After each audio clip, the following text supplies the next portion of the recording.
What's going on, everybody? My name is Terminus, and today we are going to watch Monster episode 17 and 18. Wow! We're already this far. And after the last episode, with like Nina and Tenma being so close to one another, we don't know, like, obviously Tenma knows that Nina is there. Nina doesn't know about Tenma being there, right? At least not that I remember in that brain of mine. Forgive me if like, it's made of Swiss cheese and I actually forgot that she kind of gotten to know that, but I don't think so. And we have General Wolf's confession. He, like an old decrepit man, just being fucking paranoid because everybody around him keeps dying and he's almost the last person left who knew Johan. It's insane. And all of these people are trying to kind of make Johan this big figure and don't realize that he's like just has some kind of like real... that he despises humanity to a degree and that he actually just wants them all gone. We have that from... who said that? I think it's that General Wolf who said that, who was like... he told me... oh no, or was it Hartman who actually said that? I want to be the last human left alive, right? And that is an expression, holy shit, where does that come from? Right? Where does it come from? And I'm very curious how it continues. Do we keep vilifying him as the incarnation of evil? Or do we...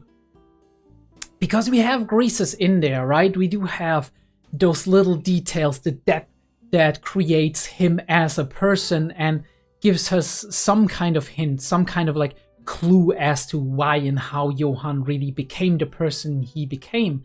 But we keep getting these little elements, these pieces of the puzzle that are sowing doubt onto us really knowing who he is, right?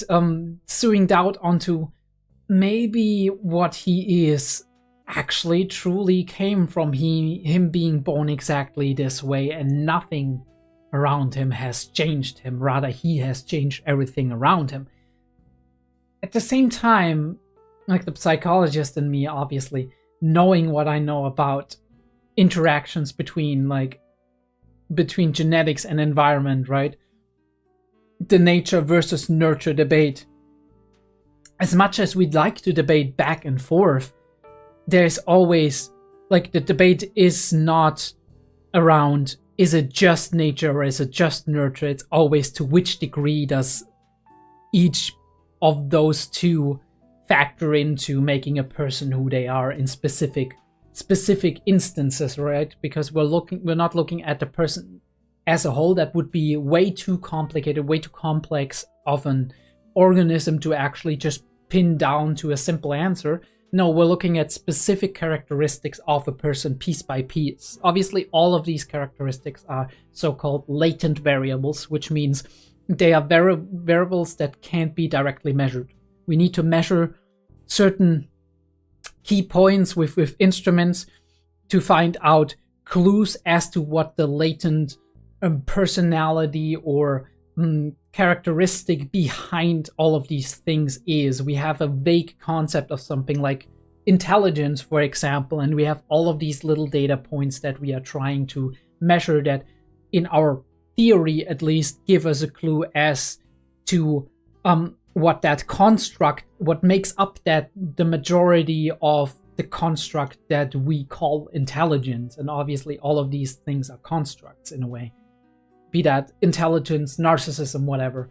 And then we try to correlate and well, first of all, correlate those constructs with certain outcomes in life, right? With certain things like criminal behavior, like job success, like mental instability slash mental disorder, mental trauma, right? Mental or social difficulties, stuff like that. And then we're trying to find, maybe, in the rarest of cases, find a causal link between the two of them, right? That one of these things is actually causing the other thing to happen, which we rarely can actually pinpoint. We can say maybe the causal link is more likely to go in that direction, right? This thing might be making it more likely for this to be developed. But oftentimes it's both ways, right? Oftentimes it's one of the things can cause the other thing, but the other thing can also cause this thing. And so now where's the causal link, right? You have a correlation. Both of those are like the are occurring together more often than randomly, right? Than for the standard human, no, not for the standard human. Like there is a connection because both of them are occurring at the same time very often, right? Unusually often. But we can't say if which one of the two actually caused the others, or if there's other factors involved. Obviously, we have more methods in statistics to actually kind of also explore a little bit what other factors can be involved in that. We call that moderators and mediators. Those two are being analyzed a lot when we look at the connection between two variables. We look, for example, between like something very simple. We're researching the correlation between intelligence and job success, and then we're looking at what can modify that, right, on different levels. Mediator is basically mediator, to explain that, is through that medium that connection is established. So I do have intelligence, and intelligence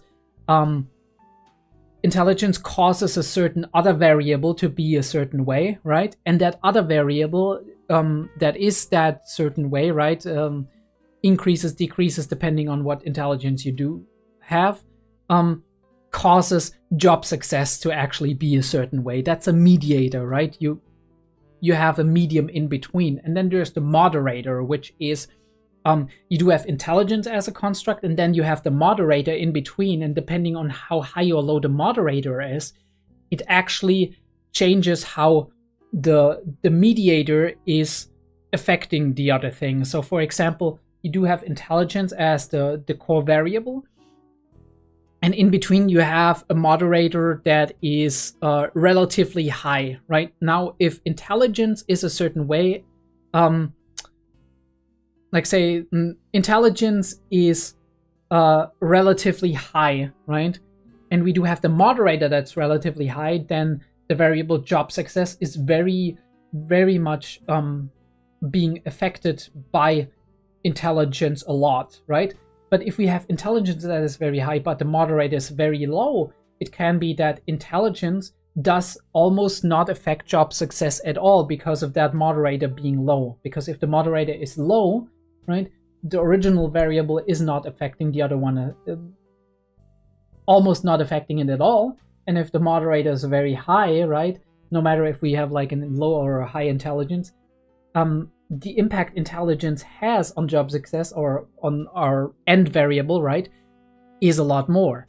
And that is how you can kind of find out statistically. Obviously, there's a lot of math involved, and these days computers and like software is gonna do most of the math for us. We just have to know how it works on a principle level, and then be like, okay, this seems plausible, right? It tells us if there's variables in between that moderate the effect that a certain variable has on the other, or if there's something in between that is mediating, right? That is the direct connective tissue between the two. Really, really cool to find that out, especially when we come to like stuff like childhood trauma and later mental disorders, and in between you have a moderator, for example, with resilience. If you have high resilience is also obviously a construct, but it is a certain characteristic that some people have more of, and that resilience basically means that you are very good at processing processing hurtful events, traumatic events, whatever, right? Difficult circumstances.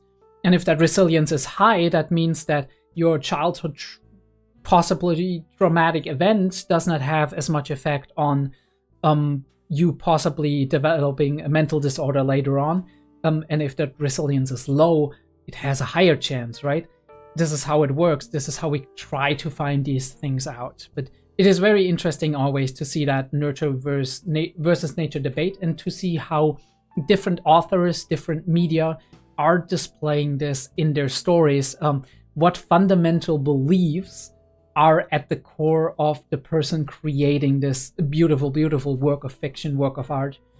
and how they develop it across. Like, oftentimes you do see an author starting out with a very simplistic view of a certain subject, of a certain theme, and then as they create a story where this theme is central, they themselves actually process and think about the theme more and develop a more differentiated image of it, and actually start making distinctions and start developing a more thorough idea of the concept they wanted to display. And they come out of a story maybe having a completely different, or at the very least a way more in-depth view on a certain subject, on a certain theme, than they actually started out with, which is amazing and beautiful, because this is a way, writing, creating fiction, creating art, that is also a way how we can engage with the world, with our personal views, our worldview, our ideas, and how we can challenge them, how we can develop them, and how we can come to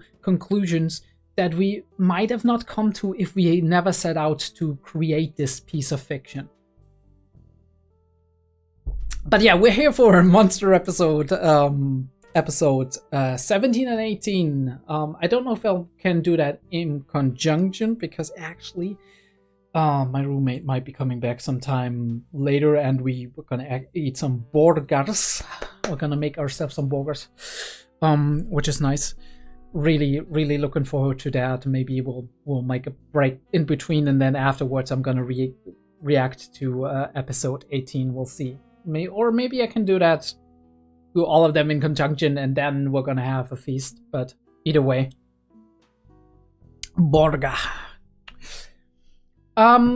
If you're new to this, lately I've been doing it this way, edited reaction right here on YouTube. Most of it is relatively like unedited, because Monster, older series, leaves more room, right, where I can cut out some of the pacing, right, some of the longer, drawn out moments that I think are very effective and very important for the series itself. But if you've seen the series already, you do know how long and drawn out it is, like, and you don't need to have the exact length of that pause that is in between, as long as I treat most of the scenes the same way.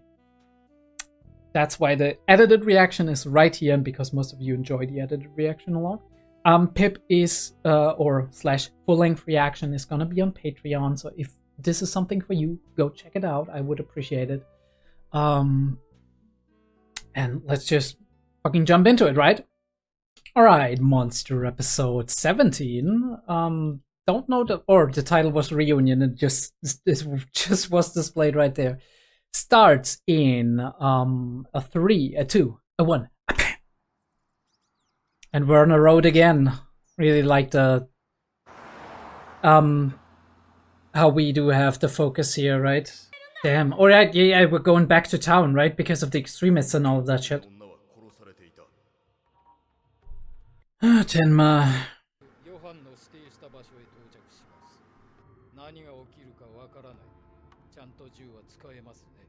Yeah, he does know how to use it. I just don't know. Oh, he doesn't care about Johan. He cares more about people than he cares about killing Johan.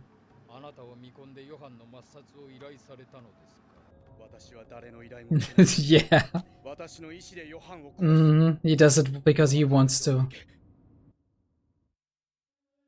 He isn't a contract killer, and he doesn't want to be seen as one. Which I can definitely understand, like...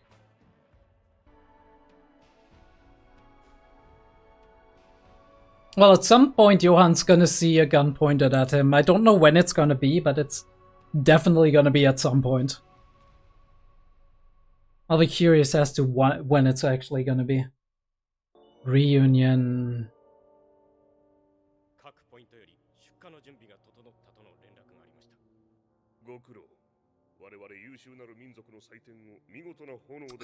Holy fucking shit. You don't even look German, you little shit.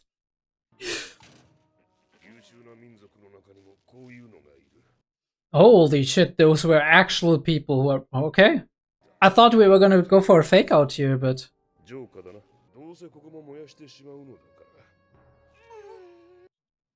Alright, Chad, you're in trouble. ママは絶対に戻ってくるからさ。はい。あんた生きてたのか。どうしてここが？ディーターに大体の場所を聞いていたからね。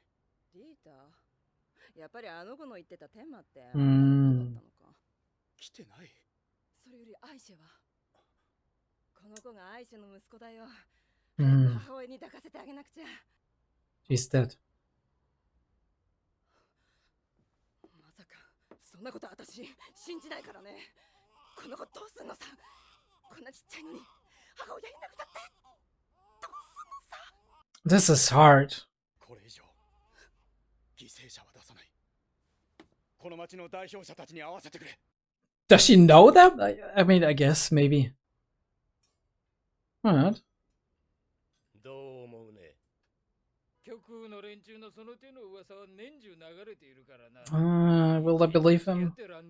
第一この日本人、自分の身が危険だったのにのこのこ現れたのが怪しいぜ。あんたたち、アイシェはそのために死んだんだよ。アイシェはお前と同じ売春婦だろ。Holy shit. 人相手に商売して失踪。よくある話だ。トルコ人の面汚しだぜ。そのガキだって誰の子だか。そうやってでも生きていかなきゃならないのはあんた方もよくわかってるはずだ。生き延びたいのなら私の言うことを聞いてくれ。もういいよ。好きにするがいいさ。あんたたちなんか嫌がれちまえ。自警団を作れってのか。この日本人の言う通りにちょいとやってみようじゃねえか。デニスさん、こんな怪しい日本人の言うことを聞くのかよ。確かに怪しい。だがな、日本人にも信ずべき人間はいる。What do you mean there's some? 野木将軍のようにな、昔太平洋で座礁したトルコ海軍を。Ooh, interesting. I didn't know that. という日本人だった。Tenma didn't know either. どうも全員集めろ。Look, if it's a hoax, what would he gain from it, right? What would Tenma gain from that? またまたそんなに焦って食べてはダメ。ショータイムの前に食事が。 Who are you fucking having dinner with, dude? 一緒が並ぶ頃にショーは最高潮を迎えるんですからね。今宵のためにとっておきのシャトーラトールの76年ものを味わい。 Alright, bro. 私の大好物の生ヒラメキャビア添えに舌鼓を打つ。ほら、ご覧なさい。まず第一の火の手が上がりましたよ。And he enjoys that. あんなものは前菜です。メインディッシュはいつなの？焦ってはダメって言ってるでしょ。ゆっくりと食事を味わい、たっぷりとショーを。Oh! ディッシュはどこなの？ Holy shit. Nina pulled up. She was like, I ain't fucking it 場 around. 所を燃やすのがメインディッシュなの？全員で行くな。手の空いてる人間は来てくれ。やはり風上から火の手が上がったな。となるとこっちも危ない。おやおや、これはまた素敵なゲストが来てくれましたね。動かないで。本当に撃つわよ。そんな物騒なもの引っ込めて、どうです？一緒に楽しみましょう。残念ながら前菜は消えていくわよ。あれはあくまで前菜ですから。The main thing isn't happening yet. でも大好物なんでしょ？残念ね。楽しくやろうじゃありませんか。Maybe she's enjoying herself. ヨハンを迎えるための祭典なのだから。 He ain't showing up. こと望んでいない。なぜそんなことがわかるんだね。彼の伝言通りの場所へ行ってね。Oh, okay, she was already there. こと望んでいなかった。何を見てきたんだね。 Oh, yeah, she was there, right? Stupid me. 彼は何も望んでいなかった。わかった。リラックス、落ち着こう。Relax. あなた方はアイシェを殺した。もうこれ以上ひどいことはさせない。あの町のどこに火をつける気なの？ Bro realizes he's a deeper shit than he thought. It's way too easy to dismiss somebody, but she's serious. ディーターは見つかったのか？昼間公園で似たような子を見かけたっていう人がいたけど。ディーター。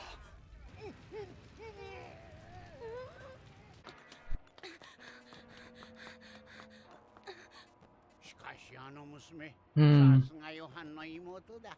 Yep, you have never met Johan, dude. 昨日彼女のあの目。本当に私を殺そうとした。リッシュの場所を教えてしまいそうになったよ。 Bro, holy shit.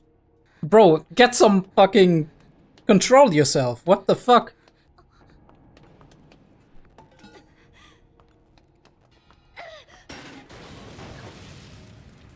She is fucking badass. Holy fuck. 待ってて、今消すから。 She is so badass. 坊やよく頑張ったわ。もう大丈夫だからね。お姉ちゃん、何者だか知らねえけど、礼を言うぜ。あなたたち、なんでこんな目に。そのガキのせいだよ。えらい目にあったぜ。奴らがこんな単純なしつけだけで収まるわけやねえ。俺はガキの頃この町に住んでたからよくわからん。俺がこの町燃やすんならこんなとこ。 Oh, he might know where to start the fire. Alright. ここはおとりだって言ってんだよ。 Bro knows his area. Okay. 風上の3カ所はなんとか鎮火したな。 Alright. We're on one page now. そんなことより怪我人の手当てだ。これ以上犠牲者は出さない。絶対に。He. おとりってどういうこと？風向きが変わるんだよ。 Oh, okay. 一度風が止んで、今度は急に川風が吹き込んでくる。風が止んだ。 I find it very interesting how they're so much on the same page now. Tenma and Nina. よし、これで大丈夫だ。ありがとうよ先生。ドクター天馬のおかげでこの町は大火事にならずに済んだんだ。 Honestly, I feel them, right? After an evening like that. 違いに俺らトルコ人をなめんなってんだ。他に怪我人を運び込んだ避難所は川べりのモスクだ。 And he's going there. もう休みなよ。なんで行きなって。怪我人の手当てが先だ。 And this is why he will be there. 一体奴らはどこに火をつけるの？ほっとけよ。こんな町どうなろうと知ったこと。 Are you really? 片付けなきゃならねえ仕事。 Oh, is he gonna steal a fucking thing now? お願い教えて。もしあなたならどこに火をつけるの？だから言ってんだろ。もうすぐ川風が吹き込んでくる。川べりの工場跡に火つけりゃ人たまりもねえ。 Okay. あそこには化学薬品がまだ。 Oh, that's not even worse, right? The chemicals burn even through water if worse comes to worse. いよいよでちゅ。メインディッシュの時間でちゅ。 Yeah, let me see that main dish. にさせておくれ。 Wonder if Johan did something. 優秀なる民族の祭典の始まりだ。 Oh, that is a nice shot of like a lighter. The shadows in the window. Oh. Okay, will we be able to prevent this? 坊や、どうしてついてきたの？火を消さなきゃいけないんだ。約束したんだ、天馬と。 And she knows Tenma is here. ここだよ、倉庫だよ。奴らここに気づいてないのかしら。これ Be careful. こんなにたくさんの化学薬品が燃えたら、町はひとたまりもないわ。 Look behind you, please. For the love of God, look behind you. 大丈夫？滑っちゃった。 Ooh, that's a trail. That's oil, I think, right? Or other chemicals. Yeah, it's gasoline. I mean, same. Kind of the same. Who is it? いや、一人で歩けるって。とにかくそこの避難所に行って見てみましょう。 And he has been helping somebody else. No, Tenma. Bro's throwing. Holy shit. この絨毯さえ手に入りゃ、こんな町にはよはねえ。 Alright, go off, I guess. クマンマルクはする極上もんだ。あいや。ディータはどうした？その。ディータはどこに行ったと聞いているんだ。あのガキなら川べりの工場跡に行ってるよ。もうすぐ川風が吹き込んでくる。倉庫の化学薬品に火ついたらこの町はおしまいなんだよ。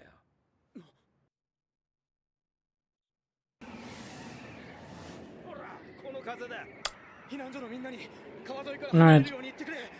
早く行くぞヘッケル。 He's gotta take him with. Holy shit. That's what you fucking get, dude. That's what you get. そこにいるのは誰なの？ Okay, is this Johan or is this somebody else, right? Some shady character. It's somebody else. Alright, but he has the lighter. あんたか。ヨハンの妹という。Hmm. ライターを捨てなさい。俺が火をつけたらガソリンに引火して。Just shoot him, honestly. Just fucking shoot him. 頭を撃つわ。あなたの脳神経を切れば、あなたの動きは止められる。私は半年間トレーニングを受けたわ。Oh, she did training too. %命中させるわ。I don't know. これは優秀なる民族の祭典だ。ヨハンを迎えるためのな。ヨハンはそんなこと望んではいない。ヨハンは確かにこのフランクフルトにやってきたわ。でもあなた方のリーダーの一人とその部下を殺して去っていった。あるメッセージを残して。彼は Does it matter? 思っているような人間じゃない。もっと複雑な何か。I am hoping for that. もっと恐ろしい何か。彼は I don't know if I'm hoping for that. でもがき苦しんでるのよ。She feels for him, okay. Maybe she knows something we don't, right? At the moment. こんな連中敵に回してよ。倉庫はどこだ？ But he might be manipulating her, of course. I just realized that, right? このままディータを見殺しにする気か？倉庫はどこだ？わかったよ。教えるったら。 Bro is such a weasel. さっき天馬って言ったわね。私の知り合いにも天馬っていう人がいるの。本当？その人も勇気のある人？ええ。でもその人に銃を撃たせちゃいけないと思った。人を殺させちゃいけないって思った。あなたも絶対人を殺したりしちゃダメよ。私がすることを真似しちゃダメ。 Never do what I'm about to do. 目をつぶって見ちゃダメよ。撃つだ！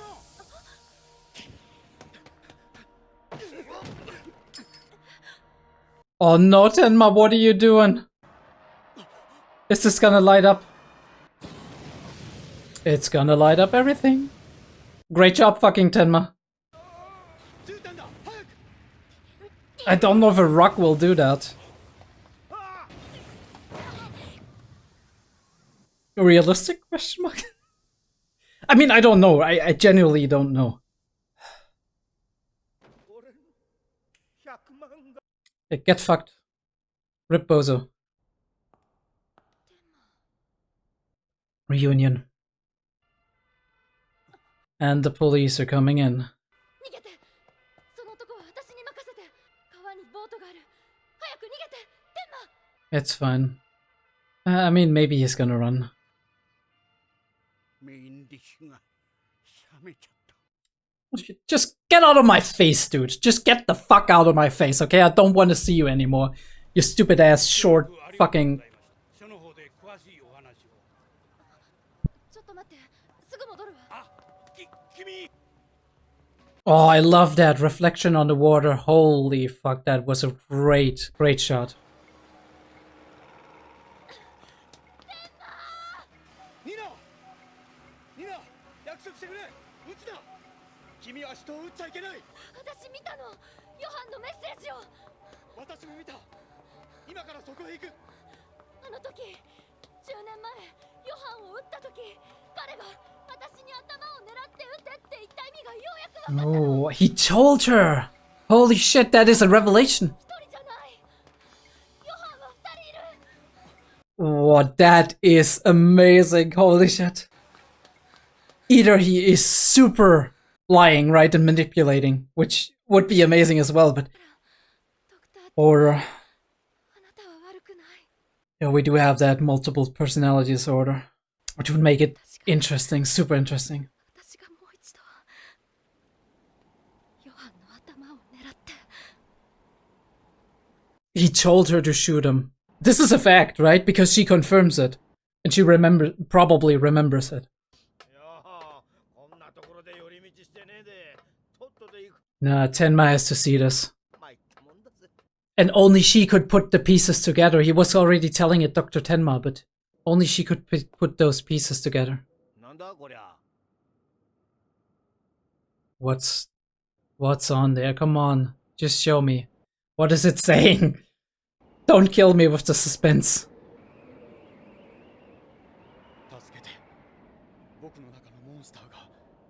裂しそうだ。ヨハンの中には二人の人格がいる。 Two personalities, but we don't know it for sure yet, right? We heavily suspect it, but we know Johanna is one manipulative bastard, so... Right. Or does he only have two? Does he have more? I mean, I don't know. Maybe it would be too complicated, right? This is amazing for the story, honestly. Incredible. And now we see, of course, the split off of like the monster. It makes sense now, right? At least one monster split apart. I wonder what the other one is like. Have we only met the bad one, the monster? What does Nina do? I mean, I guess she has to earn some money.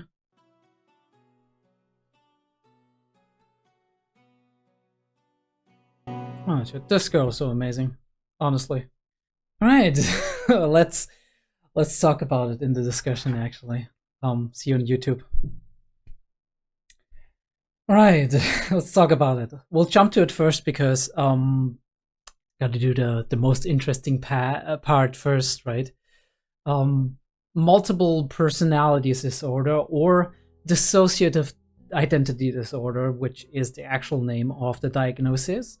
I think let's just get it on the screen. I think, or do we? Let me see. What is the right source here? Because I want to actually get this one right. Right. Diagnostic codes. All right. So let's choose this. I think this is like a U.S. government resource. Not sure if it's National Library of Medicine. Official website of the United States government. This should be fine, right? Dissociative identity disorder is a rare psychiatric disorder diagnosed in about 1.5% of the global population. This disorder is often misdiagnosed and often requires multiple assessments for an accurate diagnosis, obviously, if you think about the nature of the disorder in and of itself. Patients often present with self-injurious behavior and suicide attempts. The activity reviews the evaluation and treatment of dissociative identity disorder and explains the role of an interprofessional team in caring for patients diagnosed with dissociative identity disorder, DID. This activity also reviews the association between DID and suicidal behavior. Interesting. We do have like different approximations when it was first diagnosed and when it was kind of identified and put down. If we look at like epidemiology, like the origin of why it is possibly a thing, or rather how it is in the population, we have a prevalence of like 1% to 5%, and severe cases are present in like 1.5% of the global population. And they may spend 5 to 12 years in treatment before diagnosed with the disorder, which is insane if you think about it, right? You spend 5 to 10 years being treated therapeutically, right, on like in mental hospitals, whatever, until you actually have the diagnosis, because it's so hard to diagnose. You do have increased rates of non-suicidal self-injurious behavior and attempts. Interesting. The DID, per the International Society for the Study of Trauma and Dissociation, is described as a person who experiences separate identities that function independently and are autonomous of each other. The International Society describes alternate identities, or alters, as independent identities with distinct behaviors and memories, distinct from others, and may even differ in language and expressions used. Signs of a switch to an altered state include trance-like behavior, eye blinking, eye rolling, and changes in posture. The major hypothesis by Putnam et al. Is that alternate identities result from the inability of many traumatized children to develop a unified sense of self that is maintained across various behavioral states, particularly if the traumatic exposure first occurs before the age of 5. The theories have been studied by groups in the inpatient unit services in the 1990s. Evaluation, you don't need that, right? We have instruments to measure that, at least to varying degrees. We do have treatment, which is establishing safety, stabilization, and a symptom reduction, confronting, working through the disorder and integrating traumatic memories, and then identity integration rehabilitations. Now, how does that look? We don't exactly know, right? I don't exactly know, right? I would have to read into the specifics, but I would assume that we're like the general overview says, we are trying to work through the traumatic memories. We're trying to get the patients to confront themselves with it not in a very, very confrontative manner, but more in a steady manner, right? And then we're trying to, once the patient is kind of more aware of this, we're trying to help them to reintegrate all of the identities into one, develop a proper sense of self, right? A unified sense of self in this case. Differential diagnosis, which is disorders that might be misdiagnosed as dissociative identity disorder, which is borderline personality disorder. Makes perfect sense to me because borderline has a lot of dissociative symptoms, right? A lot of also self-injuring behaviors, especially in the high phases of emotional instability. We have histrionic personality disorder. I do know less about histrionic. I just know it from the the famous Amber Heard Johnny Depp court case where there was people assumed that maybe she Amber Heard had a histrionic personality disorder, which was, I think, not diagnosed as far as the court did present it. And we do have other psychotic disorders, like obviously schizophrenia and schizoaffective disorders, which are also in that realm. We do see in schizophrenia, schizoaffective disorders, we do see, for example, Hebephren schizophrenia, where there's a lot of flat emotional affect, inability to express and also to feel the emotion properly, right? These kinds of behaviors that you might attribute to dissociative identity disorder. It is sometimes very hard to differentiate these. Unfortunately, often diagnosed later in life, patients are misdiagnosed with other diagnoses as described above and treated with medications and even therapies that may not directly address DID. Once in treatment, this tends to be lifelong as DID patients continue to require reality-based and grounding interventions. Makes sense, right? It's similar to schizophrenia, where we do have the problem that we do have to affirm reality to a degree, depending on also how which kind of symptoms are being presented, because schizophrenia also has forms where the hallucinatory symptoms and the paranoid symptoms are not there at all, or they're very, very, very moderately present, right? And the main clinical symptoms are different, of a catatonic state, for example. Catatonic means there is an unusualness in the way these people move, right? Or there is you do have patients in schizophrenic cases where you do have them actually being very stiff in specific positions, and if you can if you change their positions, they just maintain that, right? There's a lot of movement and muscle based stuff that's that can be happening there. Alternatively, right, we do have the classical case of schizophrenia, which is the stereotypical one, which is paranoid schizophrenia, where there is full hallucinations, full delusions, right? But it's a vastly different there's a vastly different number of symptoms that represent different forms of that specific disorder, and some of them can be confused a little bit more easily with dissociative identity disorder. I find that very interesting, the thing with the trauma, because we do specifically know from Johann that he is that he has been found together with Nina at the Czech border possibly after, like, I mean, we're like in after World War II, maybe, right? In that sense. So that there has been conflicts and they have just been found there, right? God knows what happened to them. Abuse, like physical violence, other kind of war trauma. As kids, right? They were found when they were like, I don't know, 9, 8 years old, maybe 7 even, just because we know they were, like Nina was, I think, 12 when she came into hospital with 𝗠𝘂𝘀𝕐𝕤. Before that, they lived with the 𝔸𝕬𝕠s for at least a year, maybe 2 years. Before that, they were in the Kinderheim for at least 2 or 3 years. So we do know that around 5, 4, 3, right?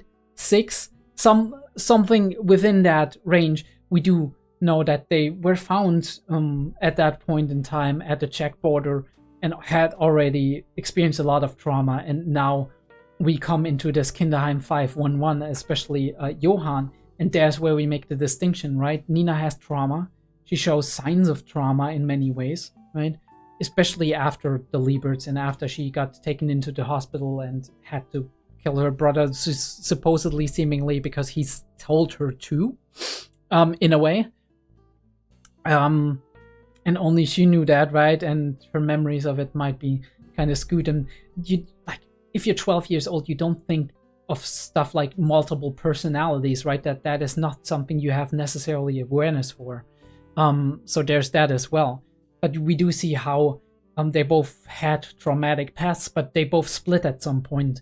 Kinderheim 511 with like the authoritarian, right, break the character to build him back up, kind of to create the perfect loyal soldier kind of approach, where there's a lot of abuse going on, where there's a lot of like additional trauma being piled on top of that. And we have the other side, which is the, I don't know how it was called, but the other orphanage that Nina was at, which tried to mostly give their kids love and affection and try to at least keep all of these like ideas of the government to actually create obedient subjects a little bit away from the children. And then we have the continuation, right? She gets into an environment which is the 𝔸𝕬𝕠s or other adoptive families that they went through. I think she went through maybe a couple of adoptive families that Johann didn't go through, but we don't know that. Either way, all the adoptive families that they went through were kind of, she got the love and affection she needed, but at this point, Johann wasn't open for that love and affection anymore. And if he acted in specific ways, right, manipulative, mean, evil, right, mean-spirited, whatever, if that was part of his personality, that is, or the identity of his multiple identities, that shows all of these signs of the monster that he's describing, then obviously people would also be put off and treat him differently. And this is where the paths converge, not converge, where the paths go apart more and more, right? That differentiate itself more and more. And then all the time that they spent when Johann was already,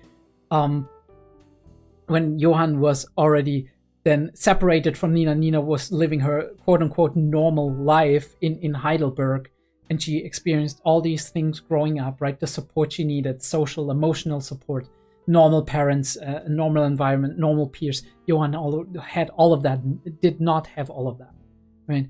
And that is the insane thing that we see, like how two histories of twins, supposedly genetically very much close to one another, though we don't know if they were actually monozygotic or like polyzygotic twins, right? If there were 2 eggs or if there was 1 egg.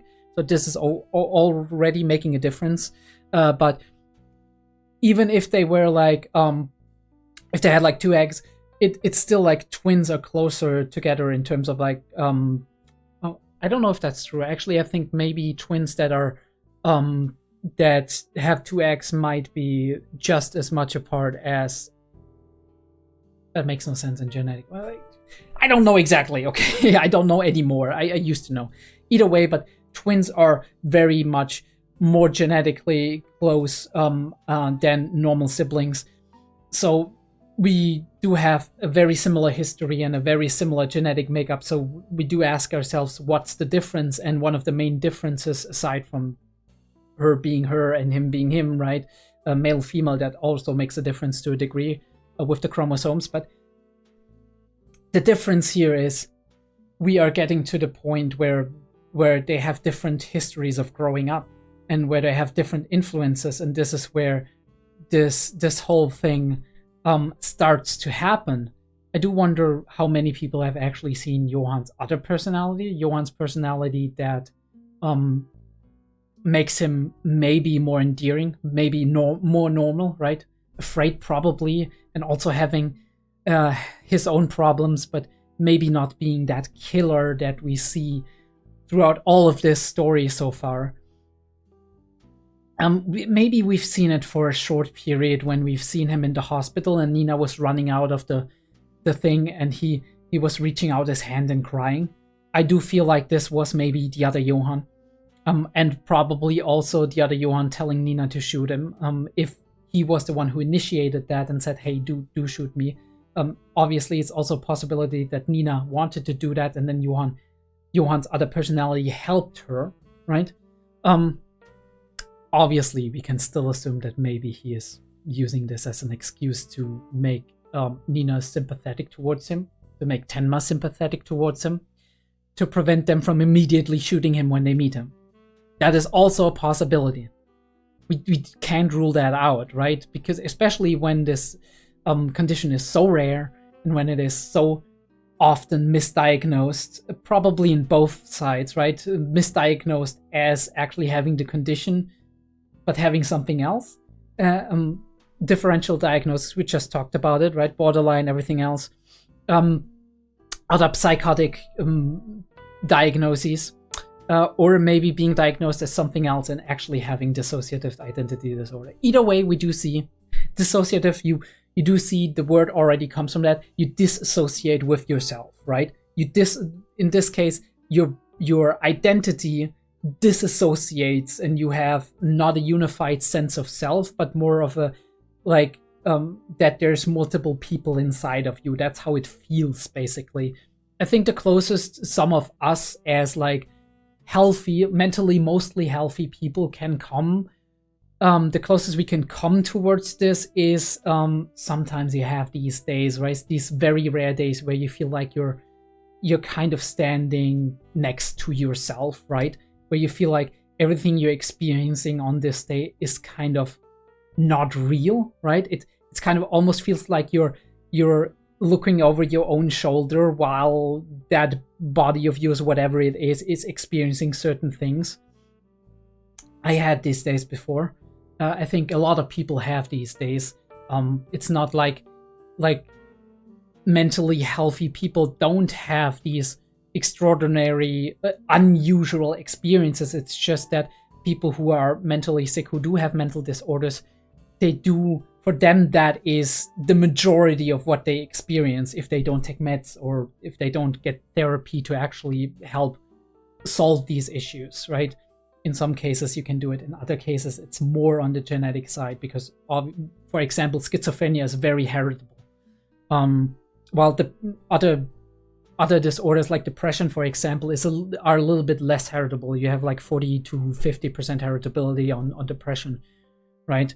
So around 40 to 50%, it's around 40 or 50% more likely for you to have depression if somebody in your immediate family does have depression, right? Roughly, that's how you can imagine it if people speak about heritability. I say let's go through it. There's some really neat things in here. I do love how Tenma always chooses life, right? We have seen hard-headed, well, not hard-headed, but in this sense, we've seen Tenma on a mission in the last couple of episodes, right? We have seen Tenma focused on Johann, right? Resolved to kill him when he meets him. But we do see that whenever it comes to, do I want to kill this person in order to prevent later on people dying? Or do I want to prevent or save people, right, who are in immediate danger? He decides to save people because this is just in his nature. We've seen it with Paula and Schumann where he helped a little bit for a time. He could have been like, oh no, I just want to move on, right? But he was kind of grateful for Schumann actually lying for him there. It was like, I wish I could repay it. And Schumann's like, help me out. And he's like, okay, you know what? For a day or two, I can help you out, right? It's helping people. It's what I like to do. And we see that more and more. We saw it with Dieter, right? He wouldn't have to have gotten involved with Dieter and Hartman, but he was getting involved when he saw the injustice, the abuse happening there. And he's always gonna stop to save people rather than kill or harm, even if he feels like that killing or harming might be necessary down the line, right? Might be a necessary evil he has to take, right? I do truly believe that he is resolved to kill Johann, but I do think that he will always choose somebody else, right? Saving somebody else before he chooses to kill Johann. And that's where he can be manipulated a lot, right? Because whenever things around Tenma are happening, maybe that Johann can arrange, where he has to decide, do I want to save people or do I want to actually kill Johann? He will decide to save the people. And that way Johann can kind of pull his head out of the noose, kind of. That is one determined Tenma. I love that they actually meet up. Dieter and 𝔸𝕬𝕤 being in danger and the subsequent event is amazing. Because holy shit, 𝔸𝕬𝕤, fucking fuck off, dude. Like, you're all, no, you know, there's different levels of me being like, fuck off, and 𝔸𝕬𝕤, it's more like a kind of very smile kind of fuck off for people like the baby, or however he's being called, however his real name is. I don't bother to learn his real name because fuck him. I'm like, fuck off, right? Get the fuck out of my face. And so the circle closes. Everybody who knew anybody meets one another, and we actually get the troop together and actually manage to convince people to believe Tenma, which sometimes it's very easy to have a lot of suspicion to outsiders. I think in such a situation, it's always important to ask yourself, what would the other person saying all of these things benefit from lying to me? And if there's no obvious benefit from that, right? From saying, hey, look, there might be trouble, right? You need to check this out. At the very least, you don't have to trust them completely. You can leave people here and be like, okay, you make sure that nobody pulls anything. But what can it hurt to actually check it at the very least? This is not like Tenma is coming in and saying you need to kill these people, right? He's saying, hey, look, there might be somebody doing something terrible in your quarter, right? For all of you, right? Trying to burn your houses down and whatnot. You need to check that out. And obviously, it's easy to be like, this dude is just making fun of us and whatnot. But I do like that one of the older guys is coming in and is like, look, not everybody is trustworthy, I agree. Some people are just suspicious as fuck, but sometimes you just gotta take a leap of faith. And he's even referencing real historical facts that I didn't know about, so very interesting.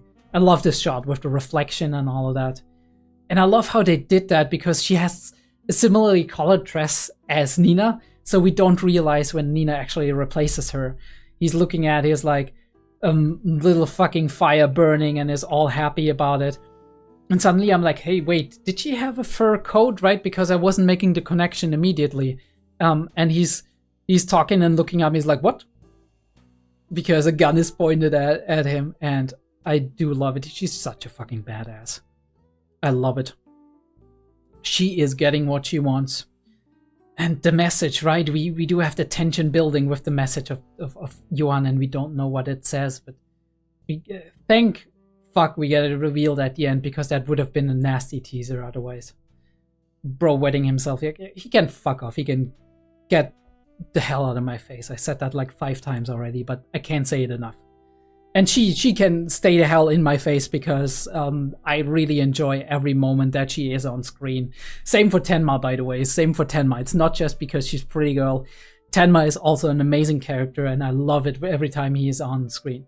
𝔸𝕬𝕤, yeah, sometimes yes, sometimes no. Sometimes he's amusing, and sometimes I'm like, dude, fuck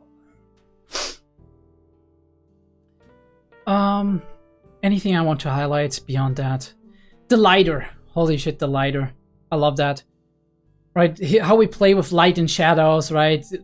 dark, murky creatures moving right in the dark, being conspiracies and whatnot, and bad people, and how we represent that with everything happening at night and the shadows of those people being shown on the floor, and how the lighter, right, it lights up, creating chaos. And this is how Nina and Tenma meet again, and I'm sure it's not gonna be the last time. And fucking Zanamiro, I think that's how it's being said. Zanamiro.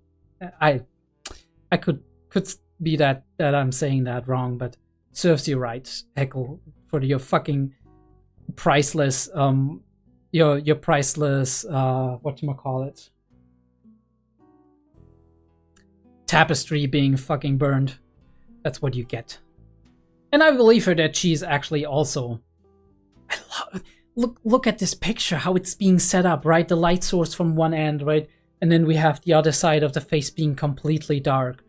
It creates depth, right? In the face itself. And we do have a lot more depth, even like not just through the shadows, but also through the layers. We have the back layer with her face, and the face is also kind of like half a layer different from the coat and so on, her main body. And then we do have the hands being in the front, and that is another layer with the gun in her hand. Out of focus, slightly out of focus, really cool. I don't know if it works like that, if the tapestry actually would have stopped the fire in reality, but hey, Dieter is a fucking hero, if anything. And the last shot I want to highlight with the police, this one, holy, like, look at that. We are, let me do that because I don't want to wait for it. Look at this shot. Look at this beautiful, beautiful shot with the police lights, with the blue light reflecting on the water, so you barely see anything, but you see just enough to make it a very beautiful picture.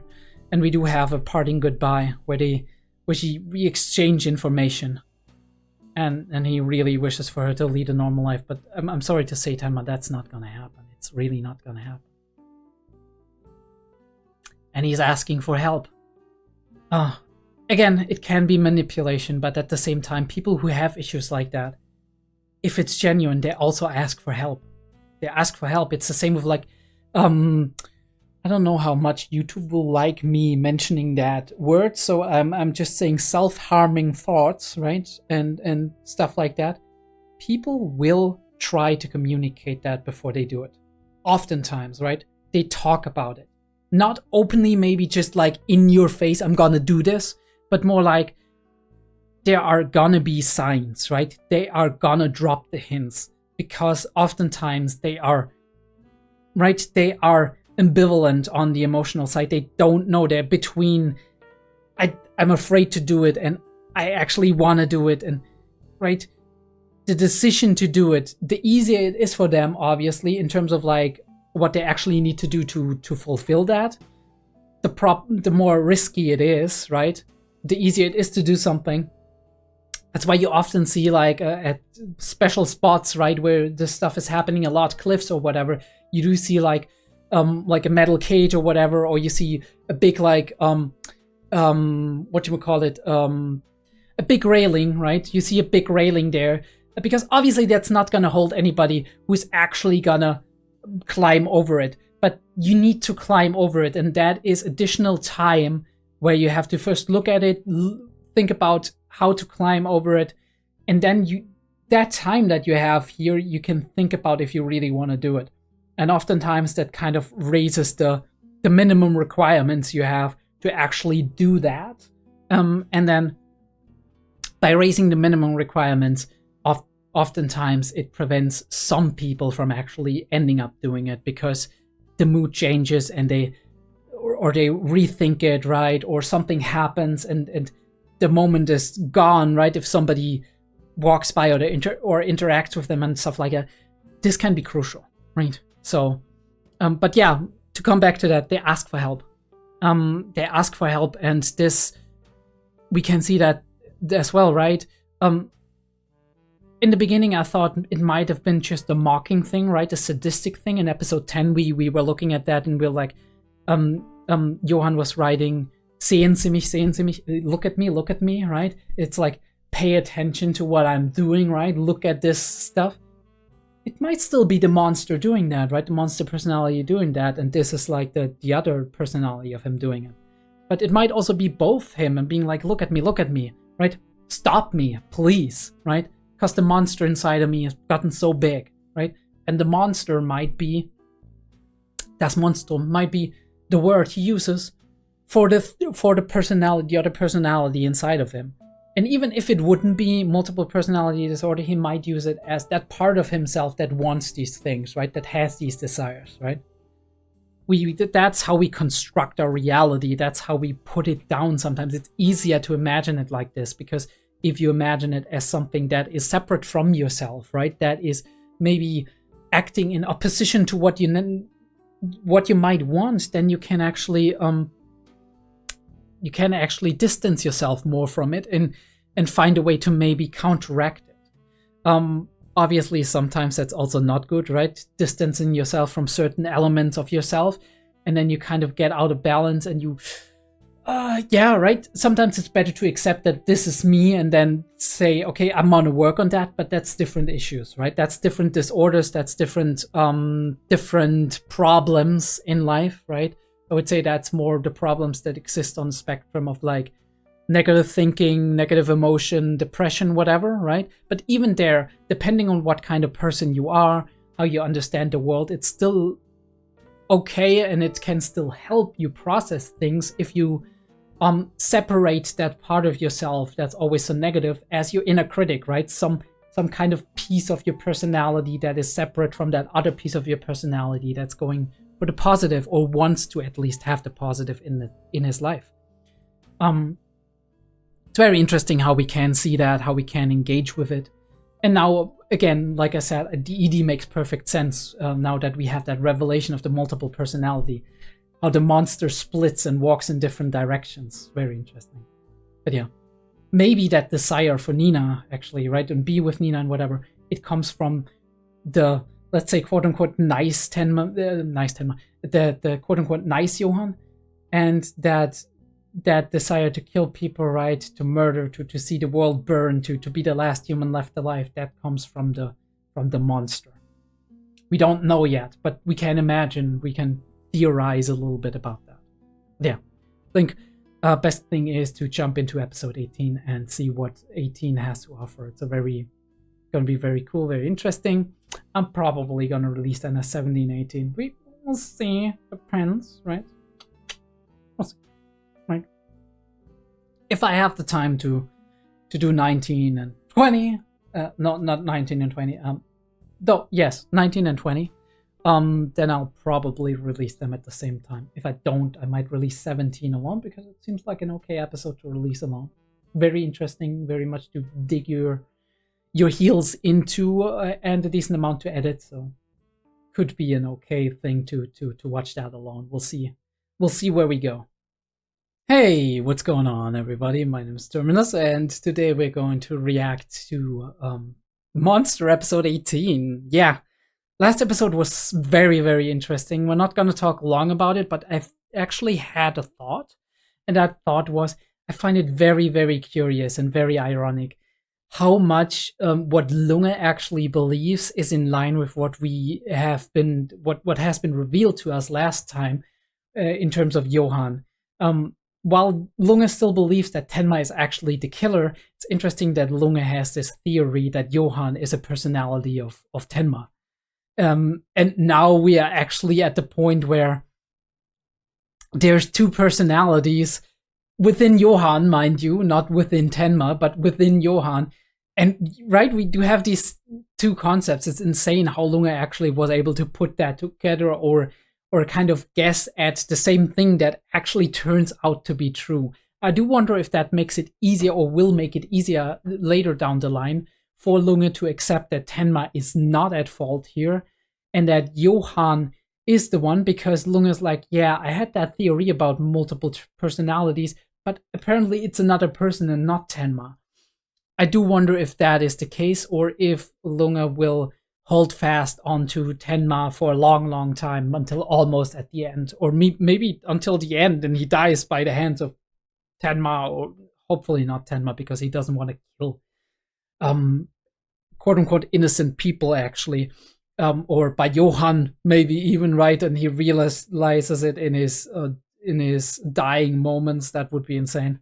But yeah, let's actually get into episode 18. I'm very excited about this one. I'll see where the road leads us and who we're actually interacting with this time around, because we don't know yet if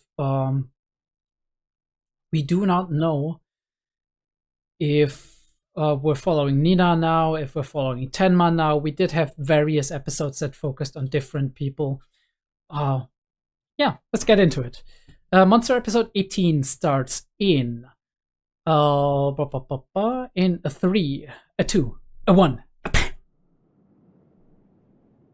And we start where we ended it. You shut up, Heckle. Shut your face, dude. Yeah, nobody's forcing you. Nobody's forcing you to come with us, dude. Literally. Oh, wait. Alright.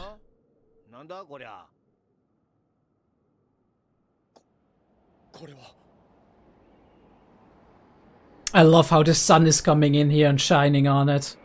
Right? Slowly revealing it. Interesting how the words he chose is explode, right? It sounds like there's gonna be something far more devastating happening if we don't stop him soon.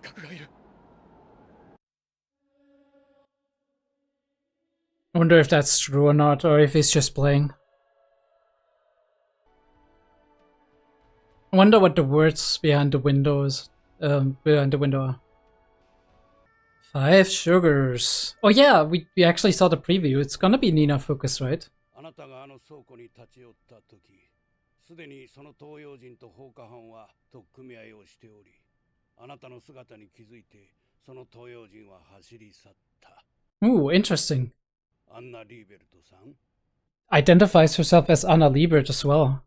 民族の祭典のための炎がどうとか言って自首していますし、あなた身元もしっかりしていらっしゃるようなので。Don't leave town, right? じゃあこれで帰っていいんですね。あなたが彼について何かご存知では？何も知りません。格好だとこの町で売春でもやろうとしてたんじゃないですかね。I mean, that's how she dressed up. ドクター・テンマだよ。最初トルコ人街の連中はその東洋人をそう呼んでいた。And they know he's a... 連続殺人の容疑者だと言って聞き込みを始めたら、全員が口を揃えてこんな男は知らないと言い出し。Yeah, because he saved them, of course. It's wherever he goes, whoever he meets. 俺が身元保証人になった。ロッソさん。Who is that? 無事だったか、アンナ。心配したぞ。We don't know you, right?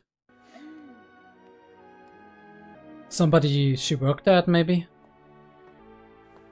着替えたか。やっぱりそういう服の方がいい。あんな格好は似合わない。さあさあ、腹減ったろ。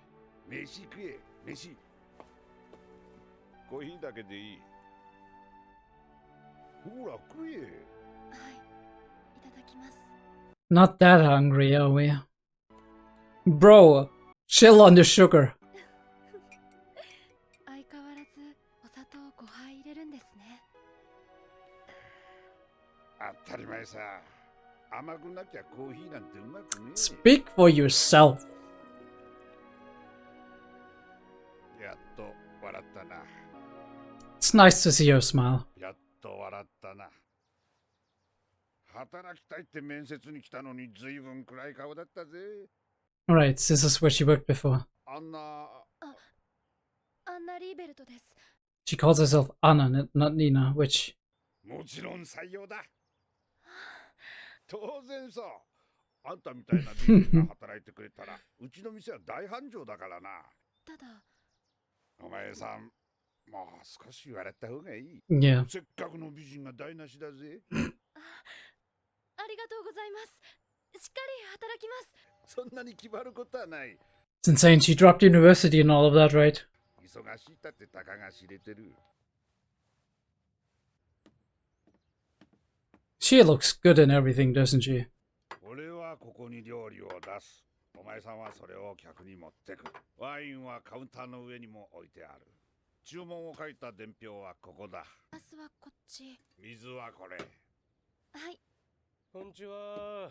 いらっしゃい。いらっしゃいませ。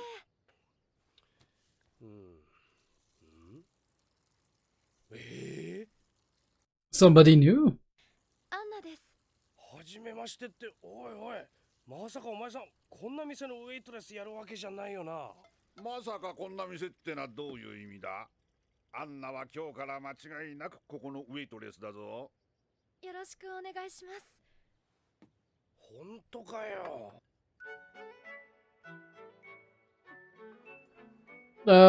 Is this gonna go well?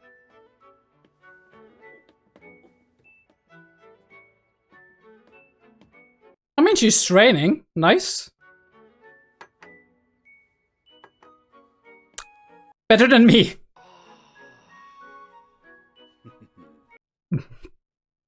Bro is proud as hell. Of course. 俺はボロネーゼだ。アンナ、こっちに来て水をついでくれないかな。はい、ただいま。カルボナーラとボロネーゼ入りました。お待ちどうさま。ありがとう。ボンゴレとリガトーにピットチーネも上がったよ。Always helps to have a friendly face, right? I mean that too, of course. なんて人聞きの悪いこと言うね。アンナ、俺がこんなとこよりもっといい店。Bro, どうだい？ as if you'd have a chance. 看板娘傷つけたらただじゃおかねえぞ。アンナ、あいつはね、こないだ俺んちのテレビで映画見ながら泣いちまったんだぜ。うるせえ。イカスミのリゾット追加です。へえ。名画座で旅情をやってるよ。ほら。いいよな。フランクフルトは映画館がいっぱいあって。And he's from a rural area, right? 見たことあるか？この映画の舞台はイタリアのベネツィアって町なんだ。And he's Italian, right? Maybe. 中世の港町で水の都って呼ばれてる町なんだ。一度アンナにもベネツィアの街を見せてやりたいな。ロッソさんは行ったことあるの？ああ、テーマになってる曲、多分アンナも一度は聞いたことあるんじゃないかな。どんな曲？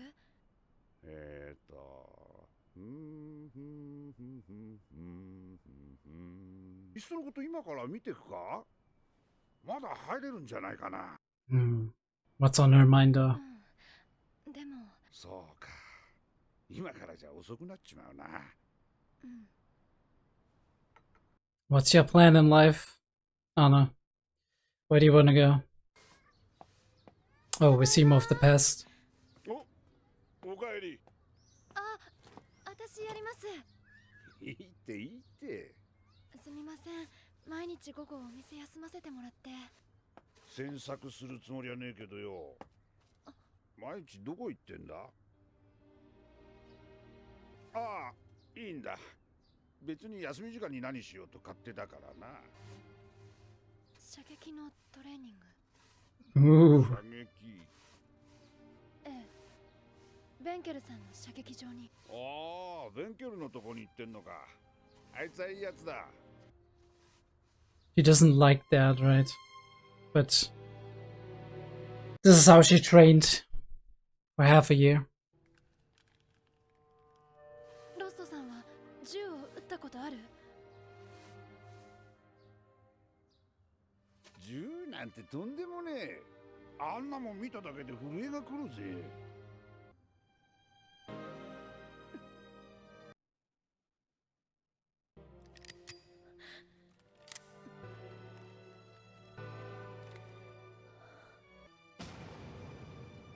Yeah, and it's coming back to her, all of that. Wonder if that's gonna steal her resolve or if it's gonna, yeah. He could have made her hesitate as well, but yeah, she still kind of has to get over that, right? She's not measured in her shots in that way. She just pulls the trigger 5 times and then it's done. So yeah, very slow episode. I do like the atmosphere, but there's not a lot to talk about.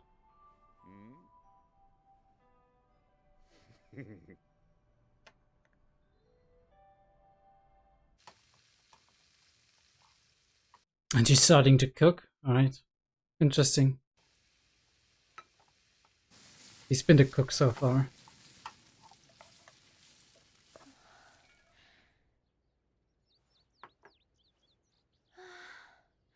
今度はどうかな。食べてみな。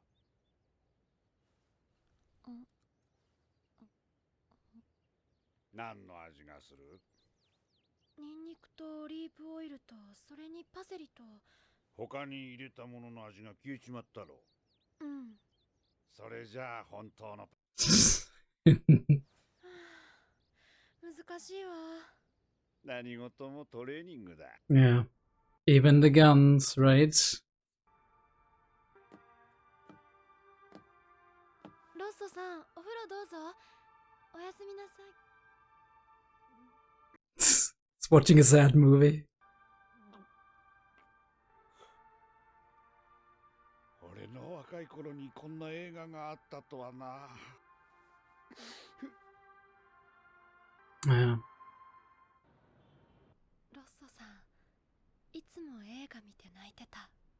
ああ、若い頃は映画を見たくても見る暇もなかったからな。Alright, do tell. 何一つ食ったものの味を覚えてない。砂糖の味もわからなかったんだ。俺のこと知ってんだろ？俺もあんたが出てった後、あんたのことを調べたんだ。He knows a little bit. 両親を何者かに殺され、以降行方不明。俺にどうして欲しかったんだ？依頼か？教えて欲しかったのか？ And what was it? どうして俺のことが分かったんだ？大学の法学部であなたのことをOoh, okay. 件のそれぞれ手口の違う殺人事件で参考人として召喚されたけど、いずれも証拠不十分で不起訴に終わっているわ。でもその教授は面白い仮説を立てた。それによるとあなたは間違いなくプロの殺し屋だったわ。 Professional assassin, right? 超一流の。 Okay. Obviously, he wouldn't appear like that in his everyday life. Maybe he's retired at this point, but... 俺が何人殺したと思う？実は俺も覚えてないんだ。まだガキの頃さ。気がついたら組織の人間になってた。Had grown into it. 恐喝なんでもござれだ。 Maybe mafia. しまいには殺し屋になってた。褒美でうまいものが食えたからな。 The disturbing sound in the back. Interesting, like the distortion. どうってことはない。それが仕事だった。 But being an assassin is different than doing something like out of a very deeply emotional reason. Like, this is business. あの日も同じさ。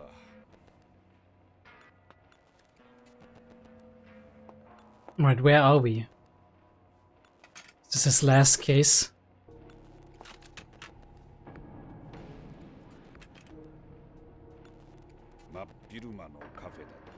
Alright, I don't know this person, so... どこかの誰かさんに俺は照準を合わせたんだ。その誰かさんはコーヒーを頼んでいた。そして砂糖を入れ始めたんだ。一杯、 5. 二杯。 Go.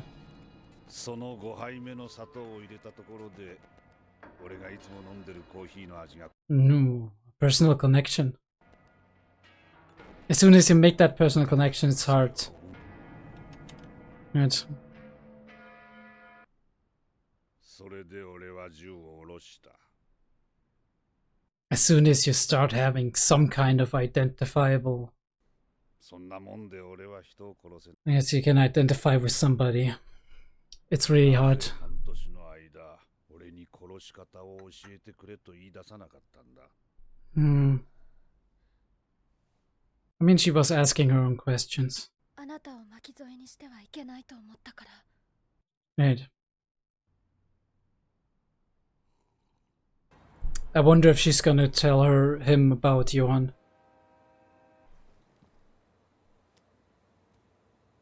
どうしても行くのか。それじゃあ、 At some point, she has to put a close on it, right? One way or another. ありがとう、ロッソさん。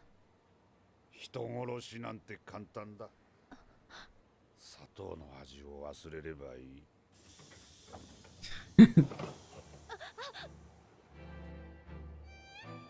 If you can forget what makes them people, right? If you can distance yourself from that, if you can just think about it on a very removed level. But as soon as you get closer, it's gonna be harder and harder. Especially if you're a person who feels, who empathizes. And Nina is. Oh, holy shit, this is beautiful.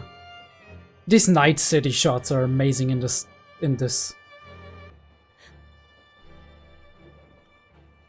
This is gonna be a hard road, Anna. This is gonna be a hard road, Anna. And that's Finn.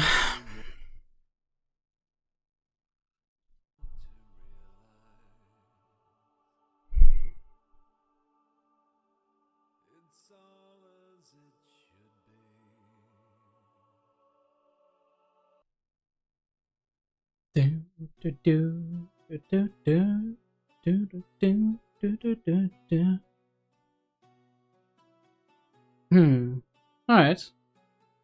People we have not seen yet, I think. Tenma. Monsters Abyss. Alright.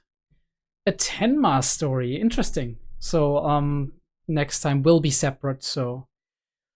Yeah. Cool. It's gonna be a very interesting story next time, probably. Wrong one? Yeah. Is this the right one?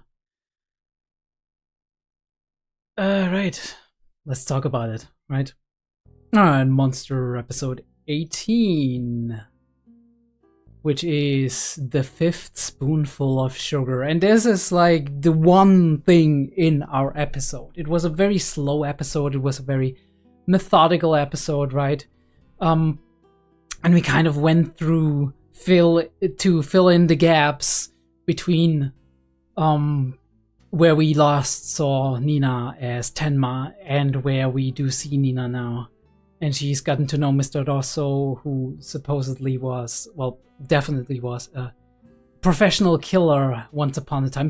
Maybe in the mafia or something. He said he grew up with the organization, theft, whatever, blackmail. It sounds like it was a criminal organization like that, and then he turned into a killer, right? And he could do it very easily as long as he distanced himself from his victims. We get a little bit of a heart-to-heart because he found out who she is, and he suspected that behind all of that niceness and whatnot, there was a purpose for her seeking him out, right? Not just for a job, because she could have taken any job, but also for other things. For one, maybe learning the gun from this other guy in town, but also because she heard through however she heard it, through some rumors that he might have been an assassin at some point in time. It's interesting how you do see that difference between him feeling so much for people, right, in movies and whatnot, and him actually having had that profession. And holy shit, I said it before, like, but she looks good in everything. It's insane. Thanks, animators. But yeah, you know how it is. A local restaurant in possibly a rural town or maybe even a village. And people are like, what? New waitress? What?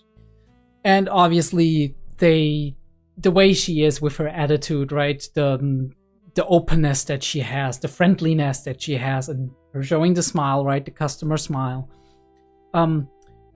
It is appealing to everybody, and they're starting to really like her as part of the restaurant. And this can draw more customers over time, right? You start to get like that familiarity that you don't have in the city, right? Because in the city there's constantly different customers coming in, but if you're in a town, there's a lot more people. Like this guy's a regular, this guy's a regular, this woman's a regular, and then you get to know these people, right? And you have somewhat personal relations with them, even if there's still some professional distance on the level that you are a person in service, fulfilling a certain job, but you do know each other, and that's a very interesting dynamic that develops in a very short period of time oftentimes. If you're a good worker, and if you're friendly, if you can actually make connections to people, and Nina has shown that over the period of time where she was in Heidelberg, right, where she was leading a quote-unquote normal life. She's made a lot of friends and all of that, and maybe possibly also because she's pretty, but I think it's more than that, right? It's your attitude, the way you approach people, the way you interact with people. And this is the one point where we do see her asking, right, have you ever killed somebody? And he's saying like, that's a scary thing, or have you ever held a gun or whatever, or used one? And he's just rejecting it because obviously he doesn't want to have anything to do with this life anymore. And this is why I thought about that. Maybe it's her inner conflict going on here, and yes, it is as well, but her looking away, this is like she knows he's not being genuine with her.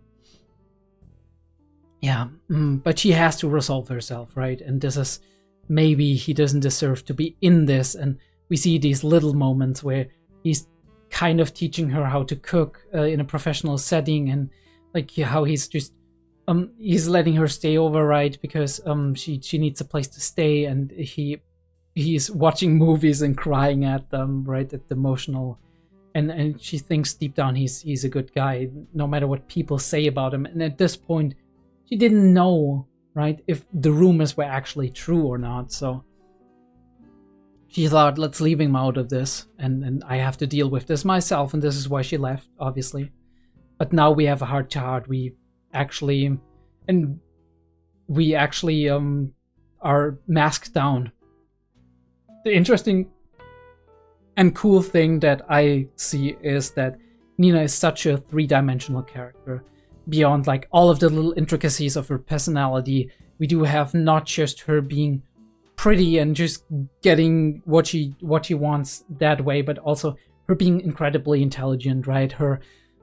It shows that her going to university wasn't a fluke, that actually she has real skills of deduction, and she knows how to help herself and how to seek out the things that she needs in order to reach whatever goal she wants to, which is, she remembers this case that her professor talked about, and where the professor had the personal theory that she possibly was interested in, and she's like, that's why I sought you out, to actually maybe get an input on how it is to kill a person, because I need to get ready for that, to kill Yuan. And he's being open with her here, and he's like, I killed countless people, I can't keep count of it, right? I grew up with it, right? This is how I lived. And I never thought about it, right? It was just part of a job. It was what it is. But there was this one moment where I observed somebody behaving in a very, very similar way than me. And suddenly I had this moment of this entire memory and sensation coming over me of having that exact experience. And this is what deeply connected me to that person, because it was something I was very familiar with.